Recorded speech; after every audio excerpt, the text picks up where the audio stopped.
आगे चलते हैं क्वेश्चन नंबर 13 पे।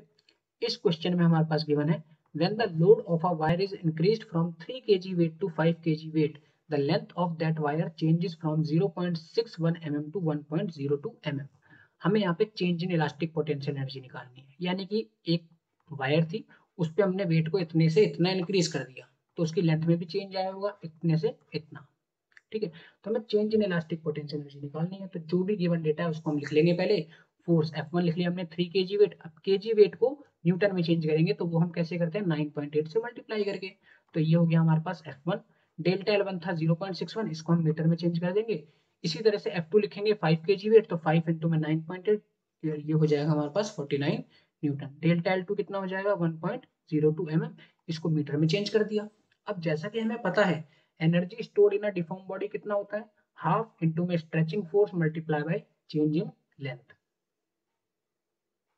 तो यहाँ पे हमारे पास इनिशियल एनर्जी कितनी आ गई, ui that is equal to half F1 multiply by delta L1। तो यहाँ पे हम F1 की वैल्यू रखेंगे, यहाँ पे डेल्टा L1 की वैल्यू रखेंगे, सॉल्व करके हमारे पास आंसर आएगा 8.96 इंटू 10⁻³ जूल। ये हमारी इनिशियल एनर्जी थी। फाइनल एनर्जी हमारी कैसे निकलेगी, F2 और डेल्टा L2 से, वो वैल्यूज हमने सब्स्टिट्यूट करी और ये हमारे पास आंसर क्या निकल के आया, ये। चेंज इन पोटेंशियल एनर्जी निकालनी है तो फाइनल में से इनिशियल एनर्जी को माइनस कर दो। तो इसमें से इस एनर्जी में से इसको मैंने माइनस किया, आंसर आया 16.03 इंटू 10⁻³ जूल। आगे चलते हैं क्वेश्चन नंबर 14 पे। देखो क्वेश्चन नंबर 15 पे हमारे पास गिवन है, सॉरी क्वेश्चन नंबर 14 में हमारे पास गिवन है एक वायर है जिसकी लेंथ है L और रेडियस R, जिसको हमने क्लैंप कर रखा है रिजिडली एट 1 एंड। जैसे कि हम ये वाला वायर ले लेते हैं, ठीक है, तो ये आपको वायर दिख रहा होगा, ये वायर है जिसकी लेंथ क्या है L और इसका रेडियस है R। इसको हमने क्लैंप कर दिया 1 एंड से, ठीक है। When the other end of the wire is pulled bye a force, अब इसके दूसरे एंड को मैंने F फोर्स के साथ पुल किया तो उसकी लेंथ में कुछ चेंज आया, यानी कि लेंथ उसकी इंक्रीज हो गई। कितने से इंक्रीज हो गई, ये एक्सटेंशन हमारे पास गिवन है L। अब इसी मटेरियल की मैंने दूसरी वायर ली, लेकिन उसकी लेंथ हमने ले ली ट्वाइस ऑफ L और उसका रेडियस जो है वो भी दुगना है, यानी कि ट्वाइस ऑफ R। अब इसको मैं किस फोर्स के साथ पुल कर रहा हूँ, 2F फोर्स के साथ। तो इसके अंदर भी कुछ एक्सटेंशन आया होगा, मुझे वो एक्सटेंशन निकालना है कि वो एक्सटेंशन कितना आया। तो इसके एक्सटेंशन को हम L डैश मान लेते हैं, यानी कि ये एक्सटेंशन आया है, इसको हमने मान लिया L डैश, ठीक है। ये अब क्या क्या गिवन था हमारे पास, जो गिवन कंडीशन थी वो हमने इस फिगर के थ्रू समझ ली। अब जैसा कि हमें पता है यंग्स मॉडुलस ऑफ वायर क्या होता है, ये, तो वायर 1 के लिए यंग्स मॉडुलस का फॉर्मूला लगाएंगे तो हमारे पास ये आएगा। क्यों, क्योंकि फर्स्ट वायर के लिए फोर्स कितनी लग रही है F, लेंथ कितनी है L, रेडियस कितना है R और एक्सटेंशन कितना है स्मॉल l। सेकंड केस के लिए अगर हम देखें तो सेकंड केस में हमारे पास फोर्स कितनी है 2F, लेंथ कितनी है 2L, रेडियस कितना है 2R का स्क्वायर और एक्सटेंशन कितना है L डैश। अब क्योंकि दोनों वायर जो है सेम मटेरियल की है, तो इसका मतलब दोनों का यंग्स मॉडुलस सेम होना चाहिए। तो यहाँ पे हमने दोनों को कंपेयर किया तो y1 is equal to y2, यहाँ पे हमने वैल्यू सब मतलब y1 की वैल्यू पुट करी और यहाँ पे y2 की। तो यहाँ पे हम देखते हैं फोर्स से फोर्स कट जाएगा, लेंथ से L कट जाएगा, R स्क्वायर से R स्क्वायर कट गया, ठीक है, पाई से पाई कट गया। तो हमारे पास यहाँ पे क्या बचा, simply L dash equal to L, यानी कि जितना एक्सटेंशन पहले वाली रोड में आया था उतना ही एक्सटेंशन आपकी दूसरी रोड में भी आएगा, ठीक है। तो एक्सटेंशन कैसा रहेगा, सेम। तो एक्सटेंशन में यहाँ पे कोई चीज नहीं हुआ, जितना एक्सटेंशन पहले केस में था यानी कि इस वाले केस में, उतना ही एक्सटेंशन आपका इस केस में भी आएगा। क्वेश्चन नंबर 15 पे चलते हैं।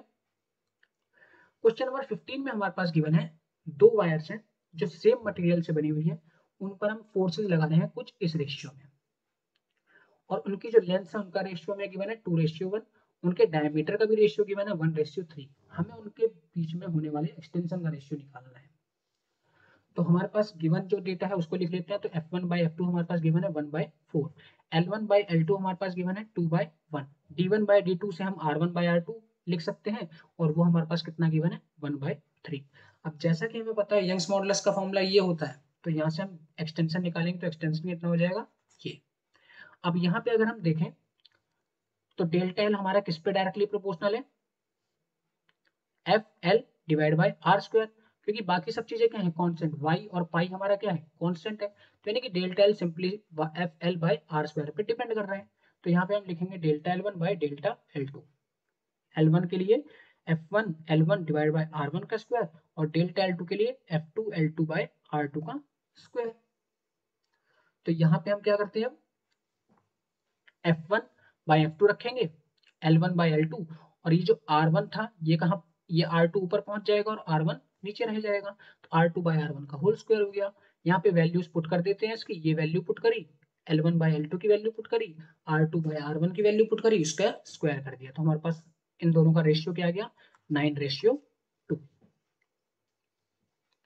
क्वेश्चन नंबर 16 में हमारे पास गिवन है एक स्टील वायर है जिसकी लेंथ है 4.7 मीटर और उसका क्रॉस सेक्शनल एरिया है 3.0 इंटू 10⁻⁻5 मीटर स्क्वायर।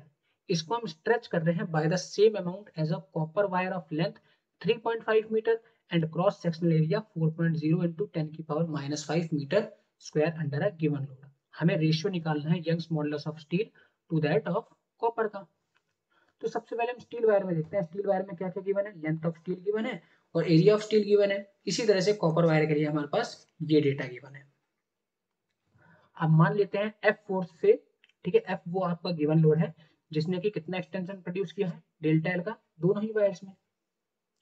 तो स्टील के लिए हमारे पास यंग्स मॉडुलस कितना आ गया, एफ इंटू में length of steel divide by area of steel और डेल्टा एल। एक्सटेंशन सेम है और फोर्स भी सेम है तो उसको हम एज इट इज रखेंगे, बाकी लेंथ के साथ में एस लगाएंगे, एरिया के साथ में एस, क्योंकि ये स्टील के लिए निकाल रहे हैं। इसी तरह से कॉपर के लिए लिख लिया मैंने, F L C divide by A C और इंटू में डेल्टा एल। अब दोनों इक्वेशन को क्या कर दो, आपस में डिवाइड कर दो क्योंकि मुझे रेशियो निकालना है। तो फर्स्ट इक्वेशन को सेकंड से डिवाइड कर दिया, तो यहाँ पे हमारे पास ये वैल्यू आ गई कुछ, एफ इंटू में L S divide by A S into में डेल्टा एल, और जो इसके नीचे आना था उसको मैंने उल्टा करके लिख दिया, यानी ए सी इंटू में delta L divide by F into में एल सी। एफ से एफ कट जाएगा, डेल्टा एल से डेल्टा एल कट जाएगा, हमारे पास आंसर बचा L S by A S into में A C by L C. L S की वैल्यू जो गिवन थी एज इट इज रखेंगे, ए सी की वैल्यू एज इट इज रखेंगे, ए एस की रखेंगे और एल सी की। पूरा सॉल्व करके हमारे पास आंसर कितना आएगा, 18.8 डिवाइड बाई 10.5, और इसको हम डिवाइड करके क्या लिखेंगे 1.79, जो कि अप्रॉक्स किसके बराबर है 1.8 के। तो हमारे पास रेशियो कितना आ गया 1.8। क्वेश्चन नंबर 17 में हमारे पास गिवन है दो वायर्स हैं जिनका डायमीटर है 0.25 सेंटीमीटर, एक आपकी बनी हुई है स्टील की और जो दूसरी बनी हुई है वो बनी है ब्रास की, और दोनों को हमने लोड कर रखा है जैसे कि आपको फिगर में दिख रहा है। जो अनलोडेड लेंथ है स्टील वायर की वो है 1.5 मीटर और जो ब्रास वायर की अनलोडेड लेंथ है वो है 1.0 मीटर, यानी ओरिजिनल लेंथ है, ठीक है, बिना लोड के। अब हमने क्या देखा, यंग्स मॉडुलस ऑफ स्टील हमारे पास दे रखा है, ब्रास का भी दे रखा है, हमें इलोंगेशन निकालना है स्टील वायर और ब्रास वायर का। बहुत ही सिंपल सा क्वेश्चन है, देखते हैं कैसे सॉल्व होगा। तो पहले गिवन डेटा हमने लिख दिया, डायमीटर गिवन है, वहां से हमने रेडियस निकाल लिया, इतना आएगा। लेंथ ऑफ स्टील वायर हमारे पास ये गिवन है, लेंथ ऑफ ब्रास ये गिवन है, यंग्स मॉडुलस ऑफ स्टील और यंग्स मॉडुलस ऑफ ब्रास भी हमारे पास गिवन है। अब जैसा कि हमें पता है यंग्स मॉडुलस का फॉर्मूला क्या होता है, F L by A delta L, यहाँ से हमने डेल्टा एल का फॉर्मूला निकाला F L by A Y. अब मान लेते हैं कि जो एक्सटेंशन स्टील वायर में हुआ है वो कितना हुआ, डेल्टा एल एस। तो स्टील वायर पे हम पहले देखते हैं फोर्स कितनी एक्सर्ट हो रही है। तो स्टील वायर पे जो फोर्स एक्सर्ट हो रही है वो ये दोनों ही ब्लॉक्स फोर्सेज एक्सर्ट करेंगे, क्योंकि दोनों ही ब्लॉक्स नीचे की तरफ इस स्टील वायर पे फोर्स लगाएंगे। तो इस पर जो फोर्स लगेगी वो दोनों मासेस के बराबर लगेगी, यानी दोनों मासेस को हमें क्या करना पड़ेगा, ऐड करना पड़ेगा। तो ये हमारे पास फोर्स कितनी आ गई 4 + 6, और इसको फोर्स बनाने के लिए जी से मल्टीप्लाई कर दिया, तो ये हो गई हमारे पास force on steel that is 98 newton. तो यहाँ पे हमें क्या करना है, फोर्स ऑन स्टील वायर लिखी 98 multiplied by length in steel wire कितनी है 1.5 डिवाइड बाय 3.14 इंटू में 1.25, 1.25 क्या है ये रेडियस, ठीक है, इसका होल स्क्वायर, और यंग्स मॉडुलस ऑफ स्टील हमें गिवन था 2 इंटू 10⁻11। नीचे इसको सॉल्व करते हैं 3.14 इंटू 1.25 इंटू में 2, और इसका स्क्वायर करना है, ध्यान रखना। इसको पूरा सॉल्व करके आएगा 9.81। अब अगर हम यहाँ पे ध्यान से देखें तो 9.81 और 98 को हम इजीली काट सकते हैं, इसको इससे काटेंगे तो ये कितना आ जाएगा 10।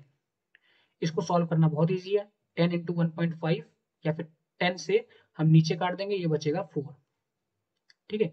तो ये कितना आ गया हमारे पास 1.5 इंटू में 10⁻4, 4 नहीं आएगा, ये माइनस में 4 आएगा। तो ये हमारे पास आ गया डेल्टा एल ऑफ स्टील।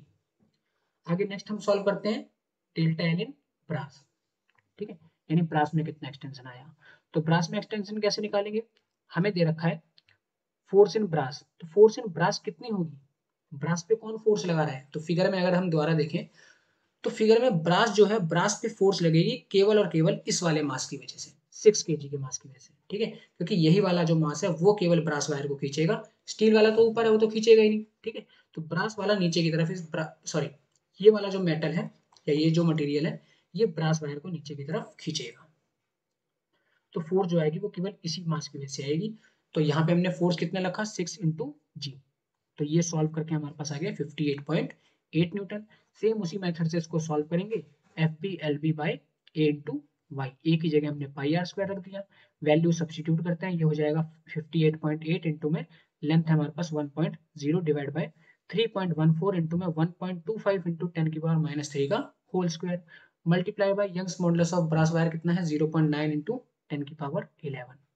इसको सॉल्व करके हमारे पास आ गया 58.8, क्योंकि ये तो 1 ही था, नीचे 3.14 1.25 का स्क्वायर और 0.9, इसको सॉल्व करके हमारे पास आएगा 4.42 और 10 की पावर जो भी है उसको सॉल्व करके आएगा 10 की पावर 5, ठीक है। इसको डिवाइड करते हैं आपस में तो हो जाएगा 13.3, 10 की पावर -5 है, इसको ले जाएंगे ऊपर तो ये हो जाएगा, सॉरी 10 की पावर 5 था, इसको ले जाएंगे ऊपर तो हो जाएगा 10 की पावर -5।